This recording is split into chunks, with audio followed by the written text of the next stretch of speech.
வணக்கம். வேந்தரின் விழியில் விரியும் உலகம் அரை மணியில் ஒரு வாரம் சிறப்பு நிகழ்ச்சிக்காக உங்கள் முன் ஆர்த்தி. இந்த உலகம் விந்தைகளின் விளையாட்டு கூடம், அதிசயங்களின் ஆடுகளம். வியப்பை உருவாக்கி நம் விழிப்புறவங்களை வில்லாக்கும் எத்தனையோ நிகழ்வுகள் உலகில் நித்தமும் நிகழ்ந்து கொண்டிருக்கின்றன. இவற்றில் ரசிக்கவும் ருசிக்கவும் எத்தனையோ இருக்கின்றன.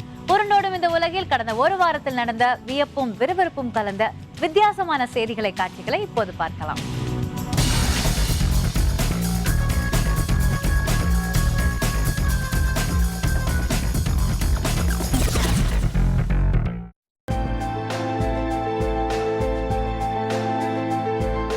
ஆகாயத்துல இருந்து பார்த்தா ஏதோ 1000 வாலா சரவெடியை கோத்த மாதிரி தெரியுதுல. ஆனா அது அத்தனை பேரும் மனிதர்கள். அர்ஜென்டினா நாட்டுல இருக்க ஒரு ஏரியில ஒரே நேரத்துல 2000 பேர் மிதந்து உலக சாதனை பண்ணாங்க. அந்த அழகான காட்சி இப்ப உங்களுக்காக. அர்ஜென்டினா நாட்டின் தலைநகரமான பியூனஸ் அயர்ஸ் இங்கிருந்து தென்கிழக்கு பக்கம் உள்ள ஏரி எபிகோயின். இந்த ஏரியில 1941 பேர் ஒரே நேரத்துல கை கோத்து 30 நொடிகள் மிதந்து அரிய சாதனை ஒன்றை நிகழ்த்தியிருக்காங்க.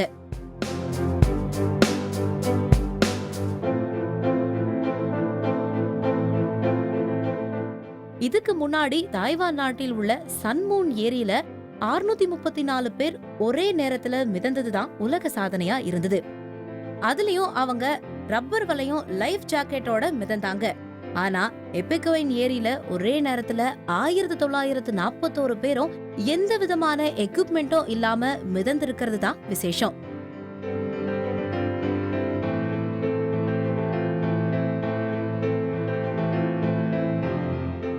அர்ஜென்டினாவின் எபிகோயின் ஏரியில கடலை விட 10 மடங்கு உப்பு அதிகமா இருக்கு. அதனால இந்த ஏரியில மிதக்கிறது ரொம்ப ஈஸி. ஆகவே மிதவை கருவிகளோட உதவி இல்லாம எபிகோயின் ஏரியில ஏறத்தாழ 2000 பேர் ரொம்ப ஈஸியா மிதக்க முடிஞ்சிருக்கு. அதுதான் கின்னஸ் உலக சாதனை புத்தகத்தில இடம்பெற உதவிருக்கு.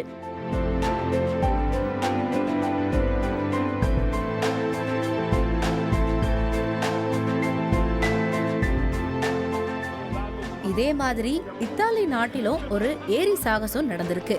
இத்தாலியின் வடக்கே டெரிண்டனோ பகுதியில் உள்ள லெட்ரோ ஏரியில 83 பேர் அடுத்தடுத்து குதிச்சு அரிய சாதனை ஒண்ணு நிகழ்த்தியிருக்காங்க.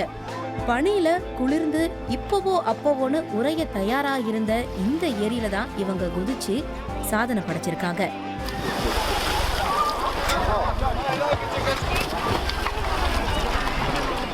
கடல் மட்டத்துக்கு மேல 655 மீட்டர் உயரத்துல இந்த ஆல்பைன் ரக ஏரி இருக்கு. ஏரியில 2 டிகிரி செல்சியஸா தட்பவெட்ப நிலை இருந்த போதுதான் இந்த 83 பேரும் குதிச்சு 20 மீட்டர் தொலைவுக்கு நீந்தி ஏரியின் நடுவே அமைக்கப்பட்டிருந்த மேடையை அடைஞ்சாங்க. இந்த 83 பேர்ல 8 வயது சிறுவன் முதல் 71 வயது பெரியவர் வரை அடங்கியிருந்ததுதான் கூடுதல் சிறப்பு.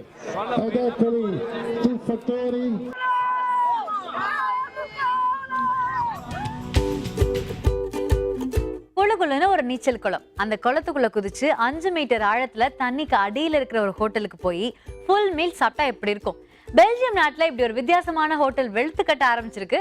வாங்க பார்க்கலாம். பெல்ஜியத்தின் தலைநகரம் பிரசல்ஸ்.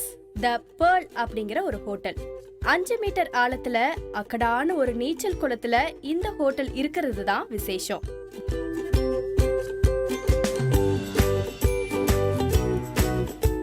கால்ஃப் விளையாட்டுல பயன்படுத்துற பந்து மாதிரி 2 மீட்டர் குறுக்களவுல இருக்கு த பேர்ல் ஹோட்டல். உள்ளே ஒரு நேரத்துல 4 பேர் உட்காரலாம், சாப்பிடலாம். இந்த ஹோட்டலுக்கு வரவங்களுக்கு உணவு பரிமாறுற வலேரியான்னு அழகான ஒரு வெயிட்டர்ஸ் இருக்காரு. கல்லீரால் சாலட், கேக், பிரெட், ஷாம்பெயின் மது எல்லாத்தையும் நீர்மூழ்கி உட அணிஞ்சு கொண்டு வந்து சுட சுட தராரு இவரு. ஹோட்டலுக்கு வர வாடிக்கையாளர்களும் தவறாம நீர்மூழ்கி உடைய போட்டுக்கிறாங்க.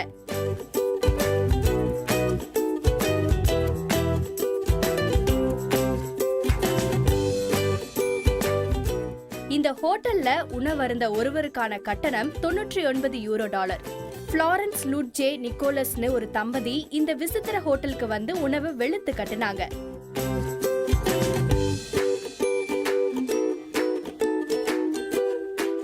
இது ரொம்ப கூலான அனுபவம். ஏதோ மீன்ஜோடிய போல நாங்க உணர்ந்தோம். இது வாழ்நாள் முழுக்க மறக்க முடியாத ஒரு அனுபவம்னு சொல்றாங்க வாடிக்கையாளர் நிக்கோலஸ்.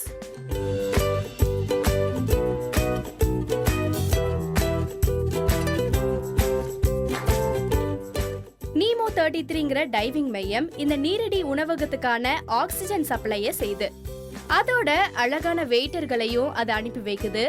த பேர்ல் ஹோட்டல்ல இதுவரை 8 ஜோடிகள் உணவருந்தி இருக்கிறாங்களாம். நெஞ்சமெல்லாம் நிறைய வைக்குது இந்த 5 மீட்டர் ஆழ ஹோட்டல்.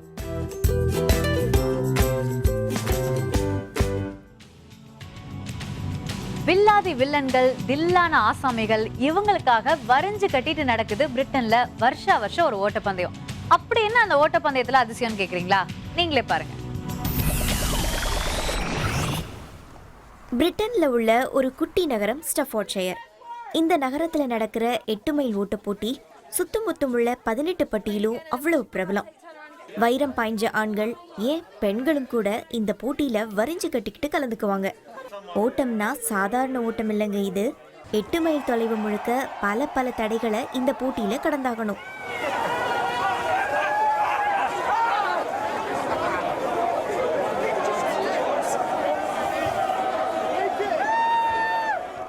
அங்கங்க சலக் பழக்னு சகதி சேரு, அப்புறம் மாநகராட்சி வெட்டி போட்ட குழிகளை போல ஏகப்பட்ட தடைகள். 40 அடி உயர சரிவு சுவரு, தண்ணி கடியில குகைப்பாதை, கான்கிரீட் குழாய், பாம்பு மாதிரி தொங்குற மின்சார கேபிள் ஒயர்கள், இதையெல்லாம் இங்க கடந்தாகணும். கேட்கும் போதே சும்மா கிருகிருன்னு வருதில்ல. ஆனா இத்தனை தடைகளையும் தாண்டி இங்க அசால்ட்டா ஓடுறாங்க வீரர் வீராங்கனைங்க.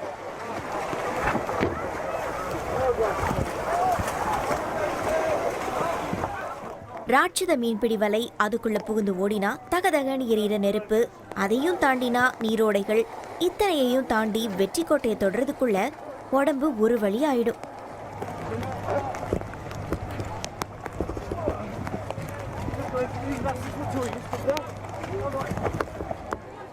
இந்த முறை நடந்த போட்டியில 42 நாடுகளைச் சேர்ந்த 5500 பேர் கலந்துக்கிட்டாங்க.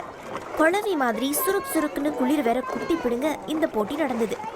இந்த போட்டியின் முடிவுல பிரிட்டனை சேர்ந்த ஜான் ஆல்பன்கிறவரு முழு மூச்சா தம் கட்டி ஓடி முதலிடம் பிடிச்சாரு. 8 மைல் தொலைவை 1 மணி 40 நிமிடம் 47 நொடிகள்ல கடந்து சாதிச்சாரு அவரு.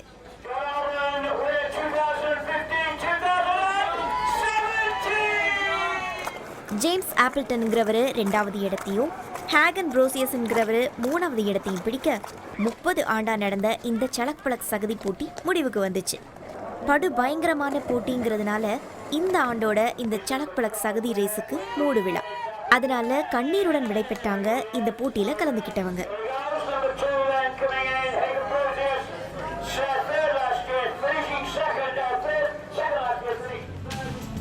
ஒரு சிறிய விளம்பர இடைவேளைக்கு பிறகு விடியல் விரியும் உலகம் மீண்டும் சுழலும்.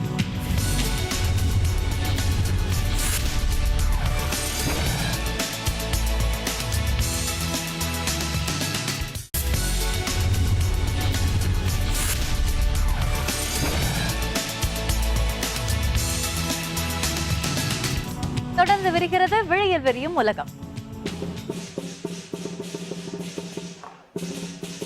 சீனாவோட முதன்மை அடையாளங்கள்ல ஒண்ணு சிங்க நடனம். சீன புத்தாண்டை ஒட்டி சிங்க நடன அணிகளுக்கு இடையில அங்க நடந்தது ஒரு சம போட்டி. கண்ணுக்கு அழகா கலகலப்பா நடந்த அந்த போட்டி இப்ப உங்களுக்காக. வசந்த காலம் வந்தாச்சு சீனாவுல. சீன புத்தாண்டோட சேர்ந்து வந்த இந்த வசந்த விழா தான் சீனாவுல ரொம்ப வசந்த விழா. இந்த வசந்த விழாவையொட்டி சீனாவின் குவாண்டான் மாகாணம் டோன்குவான் நகரத்துல சிங்க நடன அணிகளுக்கு இடையே செம்மையா நடந்தது ஒரு போட்டி.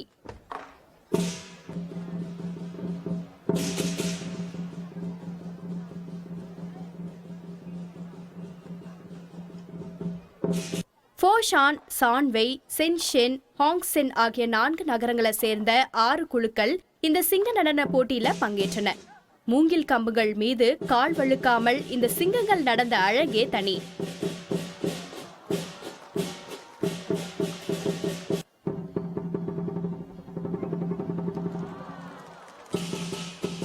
ரெண்டு பேர் அடங்கிய சிங்க நடன குழுவில் ஒவ்வொரு குழுவும் ஏகப்பட்ட வித்தைகளை கையில் வச்சிருந்தது. வரிசையாக நிறுத்தி வைக்கப்பட்டிருந்த 21 கம்பங்கள்ல ஏறி இந்த சிங்க நடனக்காரர்கள் செய்த சேட்டைகள் செம கைத்தட்டல வாங்கி தந்தன.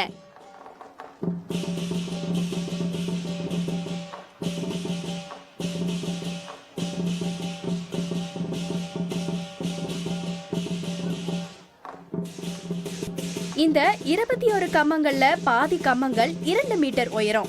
அதில் 2 கம்பங்கள் 2.5 மீட்டர் உயரம் இருந்தும் கூட இந்த தடைகளை கடன்னு கடந்து காட்டினாங்க நடன குழுவினர்.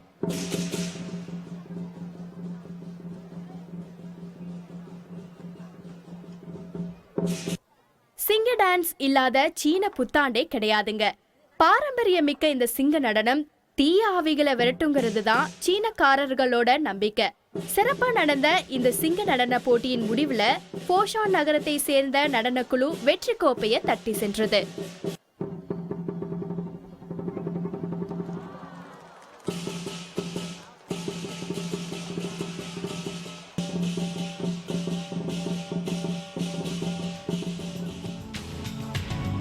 பெல்ஜியம் நாட்டோட அடையாளமே மேனக்கன் பிஸ் அப்படிங்கிற சின்ன பையனோட சிலை தான். அந்த சின்ன பையனோட சிலைக்கு விதவிதமா ட்ரெஸ் போட்டு அழகு பார்க்குது ஒரு அருங்காட்சியகம். அதை இப்ப நாம பார்க்கலாம் வாங்க. பெல்ஜியத்தின் பிரசல்ஸ் நகரம்.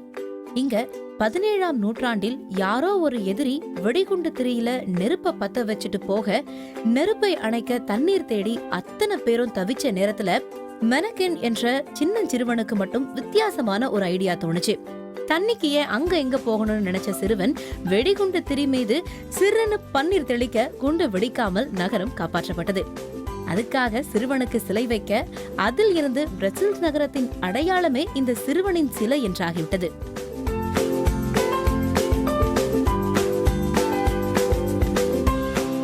சிறுவன் மெனக்கனுக்கு 1619ஆம் ஆண்டு முதல் சிலை செய்யப்பட்டது. அந்த சிலை பிரசல்ஸ் அருங்காட்சியகத்தை அலங்கரிக்குது. அதே போல ஆயிரக்கணக்கான அழகான சிலைகளை செஞ்சு அதற்கு ஆடைகளை அணிவிக்கும் பழக்கமும் அதில் இருந்து ஆரம்பிச்சிருக்கு.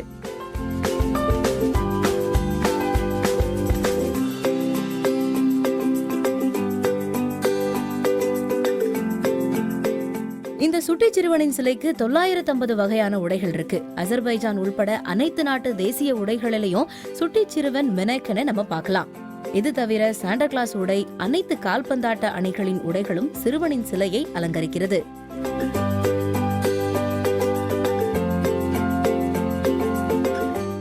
மெனக்கனின் ஒரிஜினல் சிலையை பிரான்ஸ் படை வீரர் ஒருவர் திருட முயற்சிக்க அதுக்கு மன்னிப்பு கேட்கும் விதத்தில் பிரான்ஸ் மன்னர் 15ஆம் லூயி 1747ஆம் ஆண்டு பரிசளித்த ஒரு உடையும் இந்த அருங்காட்சியகத்துல இருக்கு.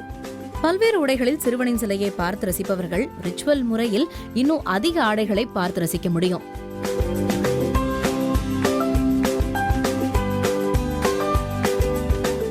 அரேபிய உடை, அனைத்து நாட்டு ராணுவ காவல்துறை சீருடைகளிலும் சுட்டி சிறுவன் மெனக்கன் கம்பீரமாக காட்சி தருகிறார். அரசியல் அல்லது மதம் சார்ந்த உடைகளை சிறுவன் சிலைக்கு அணிவிக்க கூடாதுன்னு பெல்ஜியம் நாட்டில் ஒரு சட்டமே இருக்கு.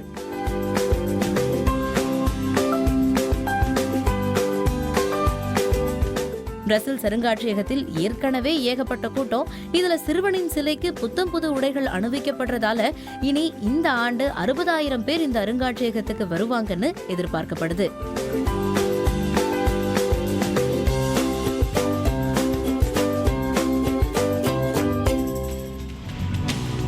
புதுசா பிறந்திருக்க சீன புத்தாண்டு சேவல் ஆண்டுங்கிறனால சீனா, தாய்லாந்து மாதிரியான நாடுகள்ல சேவல் தொடர்பான கொண்டாட்டங்கள் சிறப்பா நடந்து முடிஞ்சிருக்கு. அந்த கொண்டாட்டங்களை கொஞ்சத்தை இப்ப பார்க்கலாம்.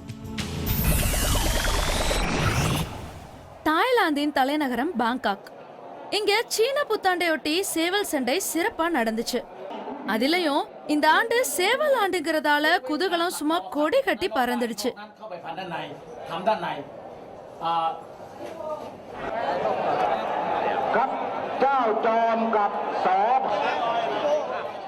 ஒவ்வொரு சேவல் சண்டையும் 6 சுற்றுகள் வரை நடந்துச்சு. ஒவ்வொரு சுற்றும் 22 நிமிடங்கள். கூரான அலகுகள், ரெக்கை அடிப்புகளுடன் அத்தனை சேவல் சண்டைகளிலும் அனல் பறந்துருச்சு.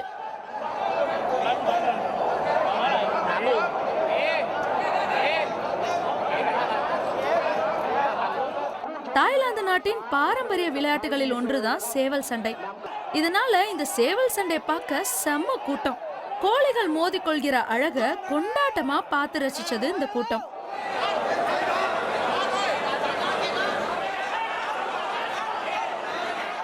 இந்த சண்டையில வெற்றி பெற்ற சேவல்கள் ஒவ்வொன்றுமே ஆனை விலை, குதிரை விலைக்கு விறுவிறுன்னு விற்பனையாச்சு. பிளாக் டைமண்ட், அதாவது கருப்பு வைரம்ங்கிற சேவல் 42 லட்சம் ரூபாய்க்கு போச்சுன்னா பாத்துக்கோங்களேன்.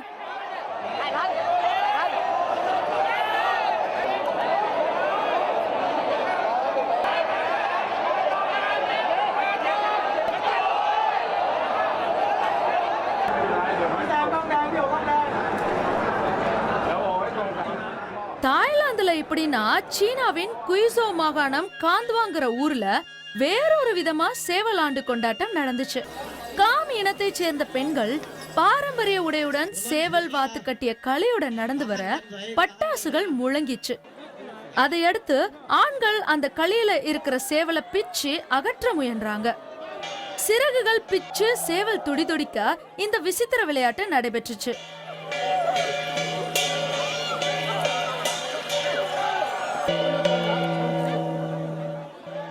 சீனாவின் காம் இன பெண்கள் அவர்களது தாய் வழி வந்த முறை மாப்பிளைய மட்டுமே பழங்காலத்துல மணக்க முடியும்.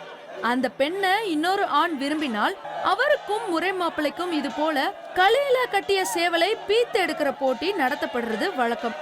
சேவலில் பெரிய அளவு பாகத்தை யாரு களியில இருந்து முதல்ல எடுக்கிறாங்களோ அவங்களுக்கே அந்த பெண்ணு சொந்தமா.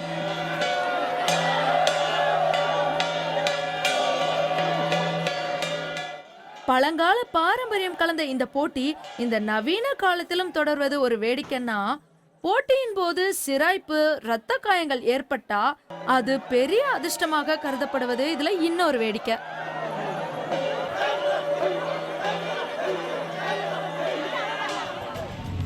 ஒரு சிறிய விளம்பர இடைவேளைக்கு பிறகு விழியில் விரியும் உலகம் மீண்டும் சுழலும்.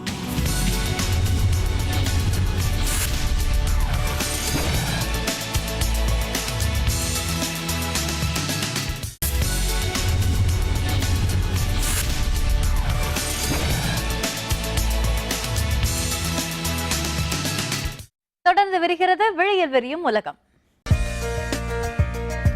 பல்கேரியா நாட்டுல பாரம்பரியமான சுர்வா திருவிழா இந்த வருஷமும் பட்டைய கிளப்பிருக்கு.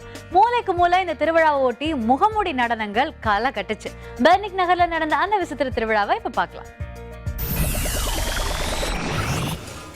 சுர்வா திருவிழா, இந்த பேரை கேட்டாலே சுர்னு சுறுசுறுப்பாயிடுவாங்க பல்கேரியா நாட்டுக்காரங்க.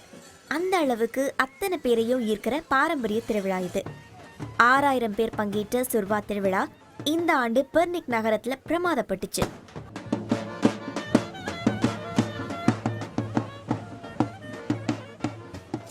ஜனவரி 13ஆம் தேதி பிரஸ்னிக் நகர்ல தொடங்கி பெர்னிக் நகர்ல முடிகிற திருவிழா இது.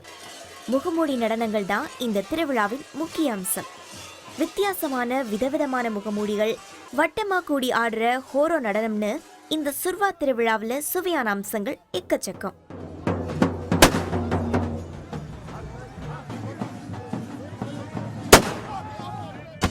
பல்கேரியா நாட்டின் பழங்கால கதைகள்ல வர உருவங்களை போல வேடம் அணிஞ்சவங்க இந்த விழாவில் உற்சாகம் பொங்க ஆடுவாங்க.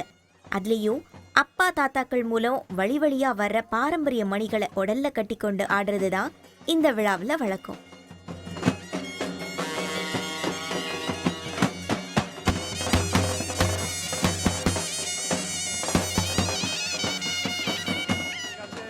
ஒட்டகம் போன்ற உருவங்களும் இந்த விழாவில் இடம்பெறும். மர பீரங்கிகளை வெடிக்க செய்வதும் இந்த சுர்வா திருவிழாவின் சூப்பரான அம்சம். அது மட்டும் இல்ல, நாக்க நடனமாட செய்யும் சூப்பரான உணவு வகைகளுக்கும் இந்த திருவிழாவில் பஞ்சம் இருக்காது.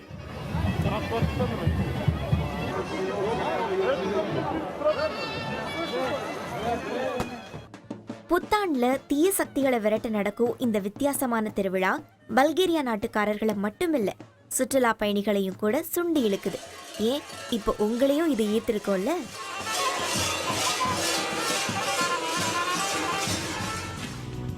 பனிச்சறுக்கு போட்டிகள்ல பல விதம் இருக்கு. அதுல ஒரு விதம் லூஜ்ங்கிற பனி வாகன போட்டி. செயற்கை பனிச்சுவர்களுக்கு நடுவுல செம்மையா நடந்த இந்த லூஜ் பந்தயம் இப்போ உங்க விழிகளுக்கு விருந்தாக. உலக லுஜி பனிச்சறுக்கு ஆட்டத்துக்கான வாகை ஏற்பட்ட போட்டி ரோமானியாவுல நடக்க இருக்கு. அதற்கு முத்தாய்ப்பா முன்னோட்டமா இத்தாலி நாட்டுல நடந்துச்சு ஒரு போட்டி.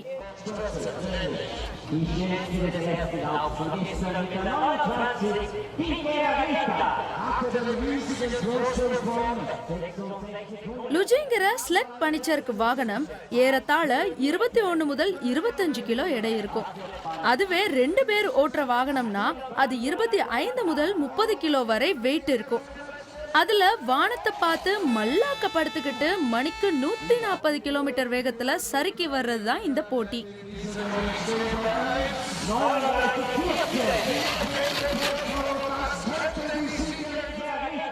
லுஜி போட்டிக்காகவே செயற்கையா பனிச்சுவர்கள் பாதைகள் அமைக்கிறது வழக்கம். குளிர்பதன முறை மூலமா இந்த பாதையில பனி உருகாம நிர்வாகிகள் பாத்துக்குவாங்க. கால் மற்றும் தோல் அசைவுகள் மூலமாக வளைஞ்சி நெளிஞ்ச பாதைகள்ல படுவேகமா சறுக்கி யாரு முதல்ல வர்றாங்களோ அவங்க தான் சாம்பியன்.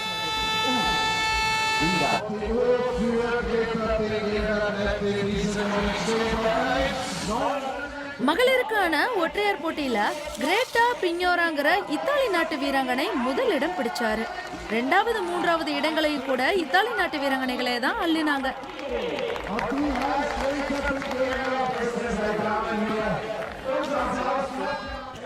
அதே போல ஆடவர் ஒற்றையர் போட்டியில இத்தாலி நாட்டு வீரர் அலெக்ஸ் குரூப்பர் தான் வெற்றி பெற்றாரு. 2வது இடம் ஆஸ்திரியா நாட்டின் தாமஸ் காமர்லாண்டருக்கு கிடைச்சிருச்சு.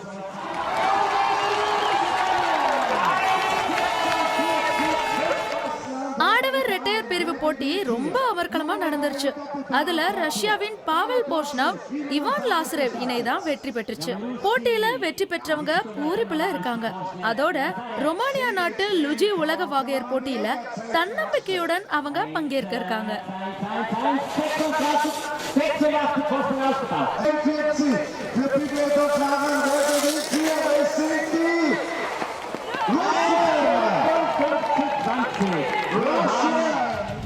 இத்துடன் வேந்தரின் விழியில் வரியும் உலகம் நிறைவு பெறுகிறது. மீண்டும் அடுத்த வாரம் இதே நாளில் இதே வேளையில் சந்திப்போம். வணக்கம்.